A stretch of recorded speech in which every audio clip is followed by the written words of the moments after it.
Assalamualaikum dan salam sejahtera. Saya Muhammad Isa bin Senen, nombor matrik 268490 akan membentangkan tajuk pembahagian tugas dalam Jabatan Polis di Raja Malaysia semasa pasca COVID-19. Di sini juga saya bersama dengan ahli kumpulan saya, 5 orang. Pertama, Muhammad Farul Rizal bin Muhammad Tahir, 268862. Muhana Rajah, anak lelaki Sauti Badan Malai, 268831. Muhammad Farid bin Masuri, 268407. Dan Sajaratun Nur binti Saiful Bahrin, 268641. Dari segi pengenalannya, pasca COVID-19 di negara ini telah memberikan banyak perubahan yang berlaku dari segenap aspek dan menjadikan cara kerja kehidupan seharian mereka telah berubah sama sekali. Pelaksanaan Perintah Kawalan Pergerakan iaitu PKP serta Standard Operating Procedure SOP COVID-19 yang ketat mendesak pelbagai sektor kerajaan dan swasta mewujudkan sistem penghadkan pergerakan kerja. Majlis Keselamatan Negara Malaysia iaitu MKN melakar SOP yang drastik bagi mengekang penularan wabak COVID-19 secara meluas. Senario COVID-19 menyebabkan manusia mengubah tata cara kehidupan ke arah norma baru terdapat dalam proses kerja di semua bidang. PDRM merupakan antara sektor utama memperolehi impak tinggi sejak pelaksanaan SOP COVID-19 yang bermula pada 18 Mac 2020 hingga ke hari ini. Latar belakang organisasi. Sejarah kepolisian di Malaysia bermula pada 1807 hingga 2021 mencapai 214 tahun kegemilangan. Polis di Raja Malaysia itu PDRM memainkan peranan yang penting awal kemunculan pandemik COVID-19. PDRM terdiri daripada lebih kurang 137,574 orang pegawai kanan polis, pegawai rendah polis dan pegawai awam. Keanggotaan ini mencerminkan kepelbagaian penugasan yang dijalankan. Penambahan penugasan luar daripada tugas hakiki dengan kewujudan pelbagai tanggungjawab baharu dalam membantu mengawal penularan COVID-19. Seperti yang terdapat di akhbar Metro, lebih daripada 23,000 orang warga PDRM termasuk keluarga dijangkiti COVID-19 berpunca daripada tempat tugas.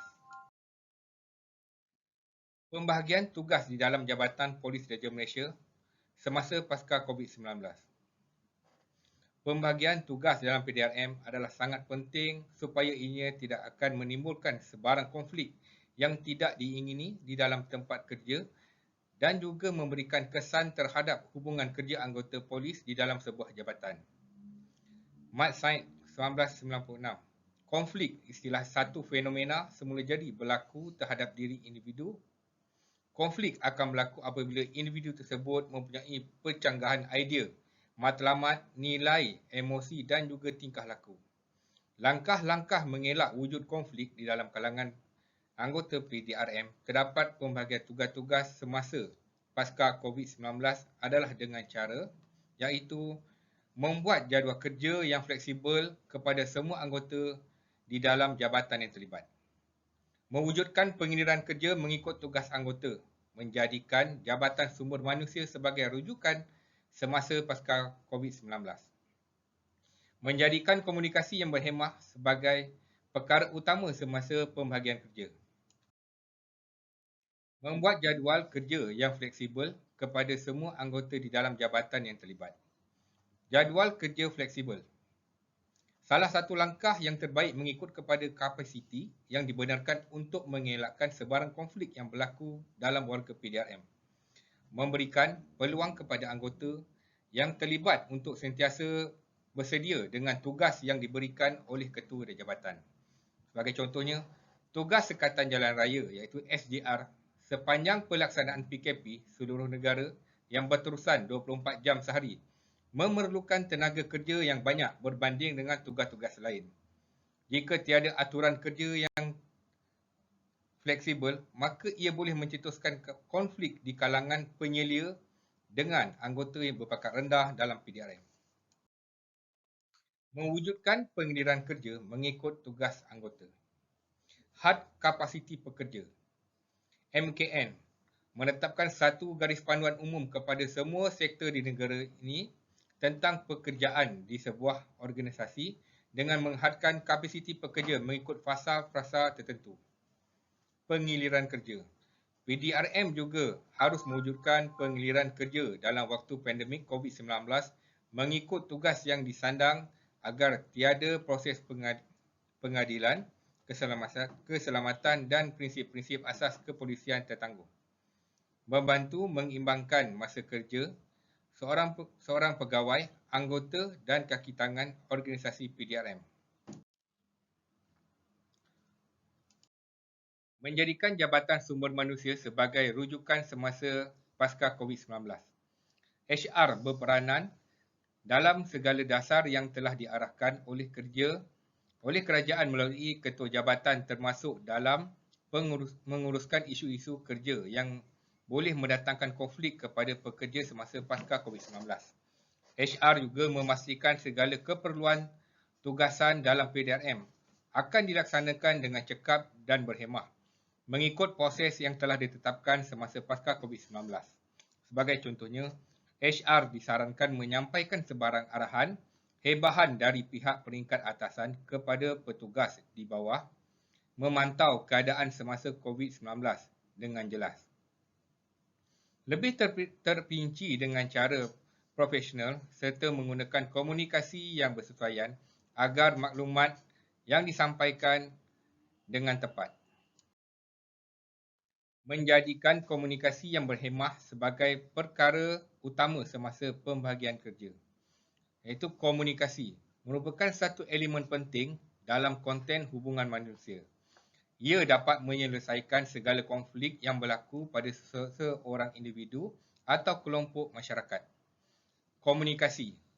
Komunikasi yang berkesan adalah apabila seorang individu yang mempunyai isu di dalam tempat kerja menyuarakan isu tersebut dengan menggunakan gaya komunikasi yang betul untuk menyampaikan mesej yang ingin disampaikan, maka hasrat atau kehendaknya dapat dicapai dengan cara aman. Komunikasi. Komunikasi yang berkesan memainkan peranan penting dalam pertumbuhan sesebuah organisasi. Komunikasi. Komunikasi tidak berkesan akan membawa kepada kesan negatif terhadap kerja sesuatu organisasi. Sebagai contohnya, jika seseorang anggota PDRM perlu membuat pertukaran waktu kerja, maka ia harus dimaklumkan lebih awal kepada penyelia kanan dengan cara komunikasi yang berhemah serta memberikan alasan yang munasabah jika melakukan, maka ia menimbulkan masalah pada aspek pada seorang anggota. Teori yang terlibat. Hubungan manusia adalah satu elemen sosial di dalam kehidupan manusia, melibatkan aspek seperti komunikasi, konflik dan sebagainya. Hubungan manusia merupakan sebuah ikatan fizikal dan juga emosi yang terjalin di dalam bentuk komunikasi. Terdapat juga dua jenis hubungan manusia di dalam pentadbiran. Yang pertamanya, hubungan utama. Satu jalinan hubungan yang mempertimbangkan kepada lingkaran individu yang paling rapat dan juga menjadi tempat kebergantungan kepada sesatu individu tersebut seperti contoh keluarga, rakan-rakan dan sebagainya. Yang kedua iaitu hubungan sekunder. Sebuah hubungan yang ditentukan mengikut keperluan dan juga sebagai salah satu hubungan sampingan seperti contoh hubungan antara majikan dan juga pekerja di dalam sebuah organisasi dan sebagainya. Pembahagian tugas di dalam PDRM semasa pasca COVID-19 mengamalkan teori yang diperkenalkan oleh William Ochi pada tahun 1980-an iaitu teori Z. Teori Z adalah sebuah pendekatan pengurusan berdasarkan kombinasi dari Amerika dan Jepun. Falsafah pengurusan yang dipersetujui. Teori Z lebih menekankan pada peranan dan posisi pegawai atau pengurus dalam perusahaan yang dapat membuat para pekerja menjadi aman dan selesa.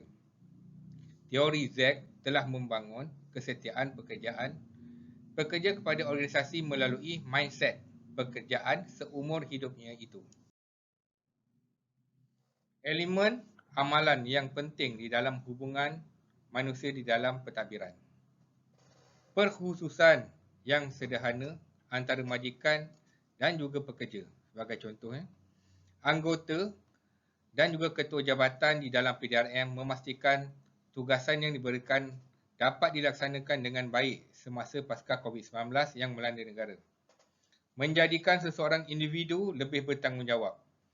Pembagian tugas kepada anggota yang dilakukan dalam organisasi PDRM.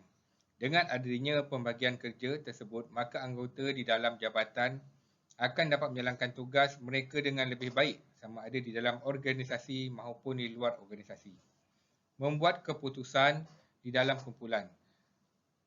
Pembagian tugas kepada anggota sekiranya mereka ingin menukar tugas tersebut kepada kedua belah pihak perlulah bersetuju dan juga rela hati untuk menukar tugas mereka di dalam keadaan tertentu saja. Elemen menitik beratkan pekerja.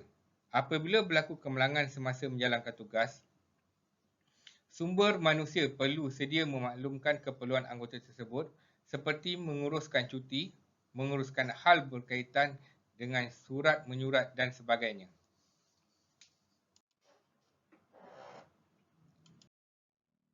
Secara kesimpulannya, hubungan manusia di dalam pentadbiran sangat penting bagi memastikan elemen dan juga amalan pengurusan antara individu di dalam sebuah organisasi akan tetap terbela serta tiada sebarang konflik yang akan berlaku di dalam organisasi terutama dalam pasca COVID-19.